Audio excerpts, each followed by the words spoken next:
Olá, meu nome é Nelson Cavalcante e hoje nós vamos dar prosseguimento ao estudo de termometria para o 9º ano. Dessa vez, como nós já vimos a utilização do termômetro de bulbo de vidro desenvolvido pelo Fahrenheit para medir temperaturas através das substâncias que nós colocamos dentro desse bulbo de vidro e se apoiando na propriedade dessa substância de dilatar e contrair à medida que a temperatura varia. Agora nós vamos ver quais foram os termômetros feitos com esse tipo de aparelho. E principalmente as 3 escalas principais que nós podemos encontrar, que é a escala Fahrenheit, a escala Celsius e a escala Kelvin. Tá? Primeiramente, nós vamos falar da escala Fahrenheit, que foi o próprio Fahrenheit que ajudou a desenvolver esse tipo de termômetro. Ela foi desenvolvida em 1708 e ela tem as medições dela feitas da seguinte forma. Primeiro, nós temos que lembrar que, tudo bem, nós já acordamos que dentro do vidro nós podemos colocar uma substância, que no caso poderia ser o mercúrio, e que o mercúrio ele vai dilatar quando a temperatura aumentar e ele vai contrair quando a temperatura esfriar. Mas o que vai definir qual é o número que eu vou colocar em cada marcação? Porque ele, mecanicamente, lá vai chegar e escrever essa numeração. Ele teve que definir essas numerações, ou seja, ele teve que definir, ele disse, olha, aqui quando o mercúrio estivesse nessa altura vai ser o 0, e quando o termômetro estiver nessa altura vai ser o 100, por exemplo. Então, como que ele fez essa escolha de quem seria o 0 e de quem seria o 100? Para isso, ele não poderia fazer isso de forma muito arbitrária. O que ele foi procurar na natureza pontos fixos, ou seja, pontos que ele podia confiar que se mantinham sempre na mesma temperatura. Um dos pontos que a gente conhece que mantém sempre a mesma temperatura, apesar de termos variações, dependendo se você estiver doente ou se você estiver exposto a uma situação mais extrema, é a temperatura do corpo humano. A temperatura do corpo humano, no geral, tem sempre uma mesma temperatura. Agora, o outro ponto que ele procurou foi uma mistura de gelo, água e cloreto de amônio, tá? Essa é uma mistura química que ela tem uma propriedade muito especial. Ela é uma mistura dessas 3 substâncias, né? No caso é o gelo, que é a água sólida, a água líquida e o cloreto de amônio, ela tem uma capacidade de se manter numa mesma temperatura fixa, independente das temperaturas iniciais que a água pudesse estar, que o gelo pudesse estar, que o cloreto de amônio pudesse estar. Ou seja, ela tem a capacidade de realmente ter uma temperatura fixa a partir do momento que você mistura essas 3 substâncias. Então, o Fahrenheit, já utilizando essa ideia, que ele também pegou com um outro físico, ele determinou que o 0 desse termômetro seria quando ele colocasse esse termômetro lá nessa mistura. Ele esperou lá a coluna de mercúrio, ou seja, a altura aqui que o mercúrio dilatou, contraiu até esse ponto aqui. Ele marcou ali como 0, utilizando a temperatura do corpo humano, ele marcou como 100. Então, a escala dele varia de 0 a 100, sendo que o 100 corresponde à temperatura do corpo humano e o 0 Fahrenheit corresponde à temperatura dessa mistura aqui de gelo, água e cloreto de amônio, ok?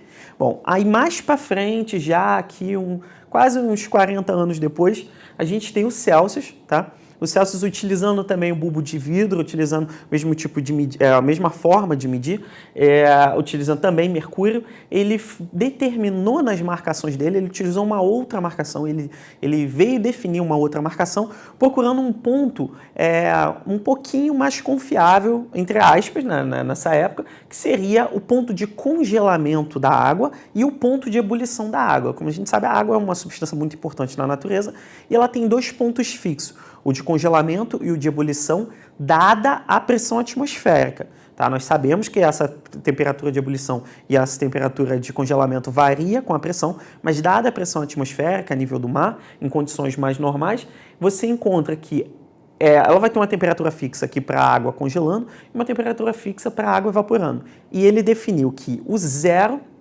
seria o da água congelando e o 100 o da água evaporando. Na verdade, tá, historicamente, tem-se dados de que ele teria feito isso primeiramente de forma inversa, ou seja, 0 para a água evaporando e 100 para a água congelando, mas posteriormente um outro físico conhecido dele, também trabalhando com ele, sugeriu essa mudança para ficar aumentando à medida que a temperatura aumentasse e não contraindo. Mas hoje em dia a gente utiliza muito essa escala Celsius e a diferença principal é que você encontra geralmente a escala Fahrenheit sendo utilizada em países que falam língua inglesa. Tá? No resto do mundo, até no sistema internacional, aliás, no resto do mundo, desculpa, é utilizado o Celsius.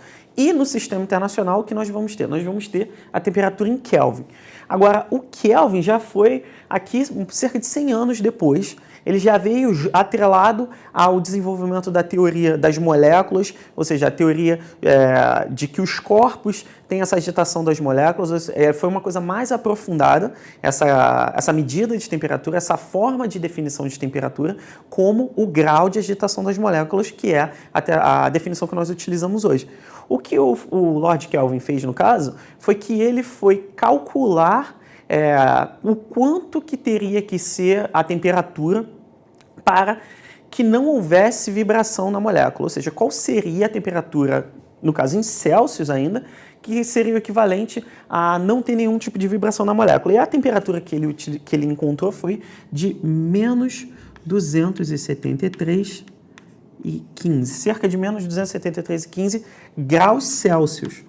Bom, o que o Lord Kelvin fez foi estipular que esse deveria ser o zero. Esse sim deveria ser o zero, ou seja, um valor atrelado diretamente ao grau de vibração das moléculas.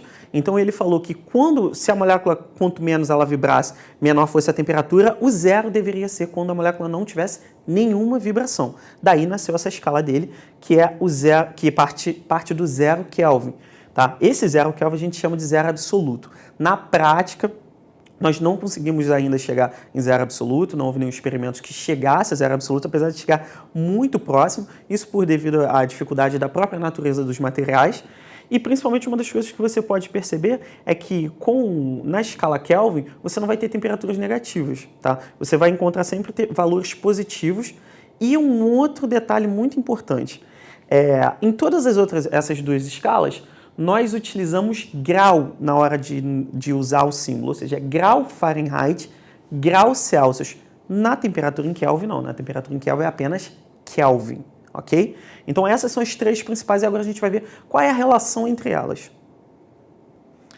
Bom, agora nós podemos ver que se utilizarmos esses pontos fixos da natureza, o ponto de fusão da água à pressão atmosférica e o ponto de ebulição da água à pressão atmosférica, aqui no caso do Celsius 0 a 100, nós podemos fazer uma comparação de quanto que vai ser medido tanto no Fahrenheit quanto no Kelvin.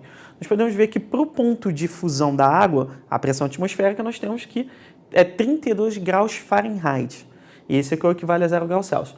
E para o ponto de ebulição, nós temos 212 graus Fahrenheit, que é o que equivale a 100 graus Celsius. Já na escala Kelvin, a gente vai ter o ponto de fusão 273 e para o de ebulição 373. Bom, se a gente olhar com calma a relação entre graus Celsius e Kelvin, a medida em Kelvin, na escala Kelvin, nós vamos ver que elas têm uma relação mais próxima, um pouco mais fácil de visualizar, pois quando houve uma variação aqui de 100 graus em Celsius, houve também de 100 medidas na escala Kelvin, ou seja, aqui foi de 273 para 373, ou seja, teve uma variação de 100 em Kelvins, que foi o equivalente a 100 graus Celsius.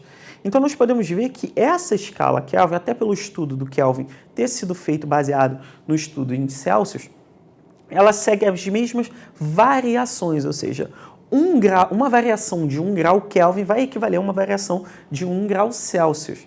Só que ele vai estar deslocado, é como se essa medida começasse bem mais embaixo, ela está deslocado em 273 unidades. Isso vai fazer com que haja uma fórmula para transformar, ou seja, se você tiver a sua temperatura em Celsius e quiser passar para Kelvin, ou se você tiver a sua temperatura em Kelvin e quiser converter para Celsius, você vai poder utilizar essa relação. A temperatura em Celsius sempre vai ser a temperatura em Kelvin menos 273 unidades, ou seja, se eu tiver uma temperatura aqui em Celsius de 300 Celsius, como é que eu vou converter isso para Kelvin? Vou colocar aqui 300, vou deixar isso aqui como a minha incógnita, vou pegar esse 273 e passar para o outro lado e eu vou ter 573. Contas que a gente vai começar a fazer, os nossos exercícios vão começar a trabalhar com esse tipo de transformação. Agora, a relação entre graus Celsius e graus Fahrenheit já é um pouquinho mais complicado. Nós podemos ver que essa variação aqui foi de 180 graus, ela já não é tão próxima, ela já não é a mesma variação aqui de 100 graus, ou seja, a proporção entre as unidades ainda vai ser linear, pois nós estamos tratando do mesmo material, da mesma substância dilatando, porém, a transformação não vai ser tão simples quanto a de Celsius para Kelvin. Então, a gente vai ter uma outra fórmula um pouquinho mais complicada, que é a transformação entre Celsius e Fahrenheit, se dado por temperatura em Celsius dividido por 5, é a temperatura em Fahrenheit menos 32 dividido por 9. E por último, se nós quiséssemos fazer uma transformação entre Kelvin e Fahrenheit, ou seja, a gente vai precisar de uma mistura dessas duas transformações. O que a gente vai fazer é aproveitar o fato que aqui é a temperatura em Celsius e que nós temos a relação entre Celsius e Kelvin, e fazer essa substituição desse termo nesse local. Então a gente vai ter como a nossa equação temperatura em Kelvin menos 273 sobre 5 vai ser igual a temperatura em Fahrenheit menos 32 sobre 9. Então todas essas transformações vão permitir que a gente encontre qual é a temperatura do corpo humano na temperatura em Celsius, também na temperatura em Kelvin. Como que eu posso encontrar, se eu encontrar uma determinada temperatura ambiente, 22 graus Celsius, na escala Celsius, eu posso descobrir quanto que vai estar medido se eu tiver um termômetro em Fahrenheit, ou quanto que vai estar medido se eu tiver em Kelvin, ok? E por último, para a gente fechar, é importante lembrar que muitos exercícios que nós vamos fazer vão utilizar as 3 medidas para a gente aprender a transformar. É comum que você utilize Celsius, alguns países utilizam Fahrenheit, mas no sistema internacional, é muito importante sempre lembrar que no sistema internacional você utiliza a medida em Kelvin, ok? Bom, essa foi a nossa aula de hoje, espero que tenham gostado e até a próxima.